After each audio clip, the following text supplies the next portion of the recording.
Bienvenido a las noticias más importantes de Estados Unidos.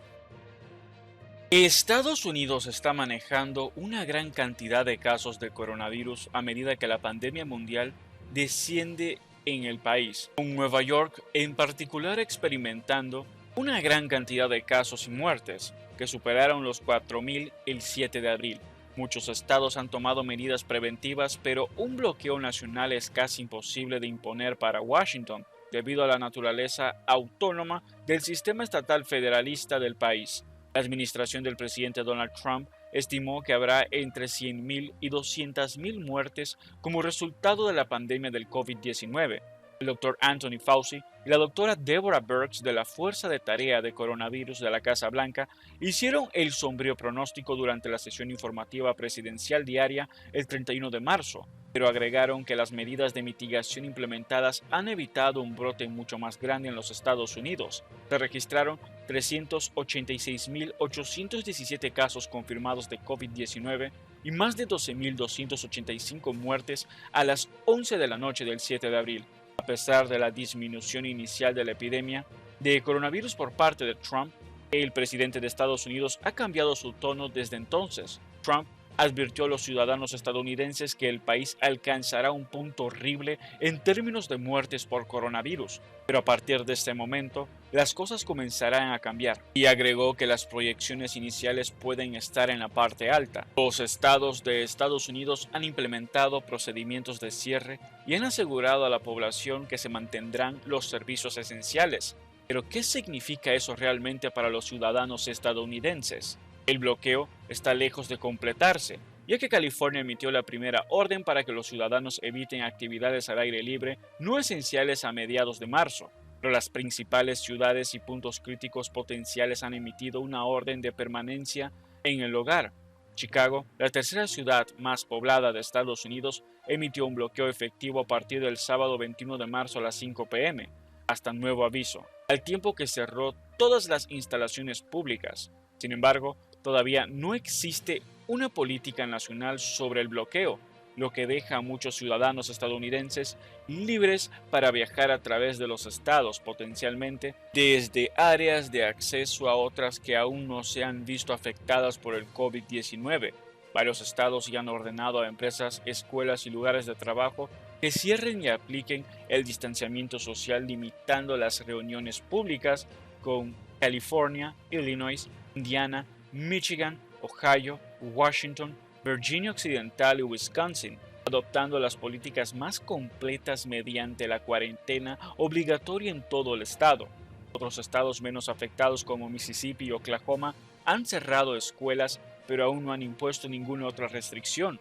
La gran mayoría de los estados de Estados Unidos han reducido el tamaño de las reuniones públicas permitidas a 10 personas. Solo Nebraska y California aún no han cerrado todas las escuelas por completo. Al menos 24 estados han ordenado a todos los residentes que se queden en sus hogares, y 7 han anunciado el cierre de las escuelas por el resto del año académico. Sin embargo, Estados Unidos aún carece del poder para cerrar todo el país mediante un decreto de Washington, con la mayoría de los estados operando de manera autónoma. Incluso los Centros para el Control y la Prevención de Enfermedades no tienen la autoridad para hacer cumplir un bloqueo nacional.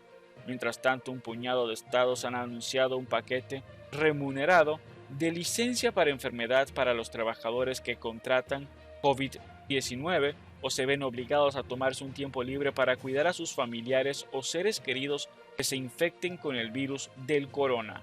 Entre otras noticias, los documentos de la Sociedad Interamericana de Prensa, que abarca el periodo comprendido entre el de octubre del 2019 y marzo de este año, destaca que por primera vez en la historia un presidente de Estados Unidos demandó a los medios de comunicación, The New York Times, The Washington Post y la cadena de televisión CNN. Señala que el equipo de campaña presidencial del líder republicano demandó recientemente a estos 3 medios por presunta difamación. Esto no tiene precedentes, nunca ha sucedido en la historia del país, reitera el informe de la SIP. La campaña demandó a los 3 medios por artículos de opinión editorial que abordan la interferencia rusa en las elecciones presidenciales del 2016 y la posibilidad de que el entonces candidato Trump haya pedido ayuda al gobierno ruso. Si bien Trump sigue involucrado en la campaña de reelección, sus ataques verbales a los medios continúan, subraya la SIP con sede en Miami. Su desprecio por los medios, tanto a través de la red social Twitter como durante sus apariciones públicas, continuó durante toda la campaña. En noviembre del 2019 proclamó en Twitter: "La prensa es tan deshonesta que ya no tenemos libertad de prensa", señaló el texto. El informe también indica que la cobertura de la pandemia del COVID-19 ha estado marcada por momentos de tensión en las conferencias de prensa y comentarios críticos por Trump en contra de la media.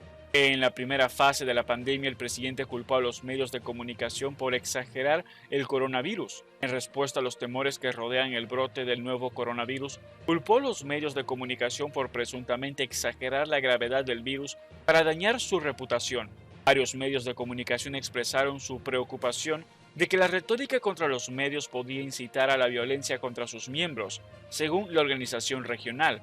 El gobierno de los Estados Unidos también ha negado en varias ocasiones el acceso a varios medios cuya cobertura de noticias de Trump define como negativa, y la Casa Blanca no ha convocado conferencias de prensa durante más de un año. Además, las reglas del Senado recientemente aprobadas comprometieron la capacidad de los medios de informar en tiempo real sobre el proceso de remoción del presidente, dice la SIP. Por otro lado, denuncia que a los periodistas se les sigue negando el acceso a la información en los niveles más altos del gobierno federal. La Casa Blanca no ha celebrado una conferencia de prensa durante más de un año, del 11 de marzo del 2019 al 14 de marzo del 2020, según el informe. En simultáneo, el acceso restringido del juicio político histórico promedio del presidente de enero del año 2020. Los periodistas también han enfrentado hostilidad en sus contactos con funcionarios federales, diputados, policías o miembros del público. En octubre del 2019, un funcionario de protección fronteriza agarró el pasaporte de un periodista en un aeropuerto hasta que conteste a la afirmativa una pregunta que le escribió. Otro periodista, los mismos funcionarios le preguntaron si era parte de los medios de noticias falsas, según el documento. El informe también denuncia situaciones de acoso sexual, agresión física y daños a equipos, donde al menos un funcionario del gobierno estuvo involucrado. El Departamento de Justicia ha continuado su ofensiva contra funcionarios federales o empresarios que comparten información con periodistas, procesando a 3 personas más en el 2019. En noviembre de 2019, un senador del estado de Carolina del Norte tomó el teléfono de la mano de un periodista que estaba filmando la fachada del edificio legislativo estatal, lo dejó caer y causó daños irreparables, según el documento. Entre otras noticias, lo sugirió y después lo negó, pero lo dejó en el aire. El presidente de Estados Unidos, Donald Trump, amenazó ayer con retirar la financiación a la Organización Mundial de la Salud, la OMS, por haberse, a su juicio, fallado en sus previsiones sobre la pandemia del coronavirus. Recibe enormes cantidades de dinero de Estados Unidos y se equivocó, criticó el líder norteamericano. Podrían haberlo dicho meses antes, deberían haberlo sabido y probablemente lo sabían, aseveró. Vamos a suspender el dinero que gastamos en la OMS. Vamos a mirarlo, dijo Trump en su rueda de prensa diaria sobre la evolución de la crisis sanitaria por el coronavirus. Minutos después, el presidente negó haber puesto en dudas las contribuciones de su país a este organismo internacional, las más abultadas de todos los países que la componen. No estoy diciendo que vaya a hacerlo, matizó, solo para añadir que su gobierno se van a plantear acabar con la financiación del organismo al que tildó de chinocéntrico, si bien no necesariamente durante la pandemia. En su propuesta presupuestaria para febrero, la Casa Blanca ya propuso reducir 122 a 58 millones la aportación de Estados Unidos al organismo, informa la agencia AP. Trump cargó contra la organización tras divulgarse varios informes internos elaborados en enero por su asesor comercial Peter Navarro, un economista conocido por sus posiciones anti-China que alertaban del riesgo de muertes masivas de estadounidenses como consecuencias del nuevo virus descubierto en China. Pekín lo identificó el 9 de enero. El presidente ha asegurado que no los vio y ha defendido las optimistas previsiones que hasta hace poco ofreció a los estadounidenses sobre el patógeno, ya que considera que su labor es la de animar al país. Deben entender que yo no soy un cheerleader para Estados Unidos. No quiero sembrar caos y pánico. Al mismo tiempo que decía esas cosas, estaba cerrando el país a China, luego a Europa y al final al Reino Unido. El rechazo de la OMS a los cierres de fronteras por su alto coste económico ha sido motivo de roces con Washington este año. Lo que no voy a hacer es salir y decir, sí puede pasar esto o aquello, ha argumentado, aunque hace 10 días no dudó en advertir que incluso con las medidas de mitigación podrían morir hasta 240.000 estadounidenses, una cifra basada en un modelo científico que la Casa Blanca ha declinado divulgar. Creo que el presidente debe ser una cheerleader para su país, ha insistido. Estados Unidos rozó ayer por primera vez la cifra de 2.000 muertos por coronavirus en un solo día, de acuerdo con el recuento de la Universidad Johns Hopkins, que calcula que hay 398.185 contagios confirmados. En el foco de Nueva York hay señales de estabilización de este indicador y al menos 12.844 fallecimientos. La OMS calificó el coronavirus de emergencia de salud pública el pasado 30 de enero, un mes y medio antes que el presidente Trump hiciera lo propio en su país. Hasta entonces el presidente estadounidense había defendido que cuando empezara a hacer calor el virus milagrosamente se iría. 10 de febrero, algo que no está comprobado.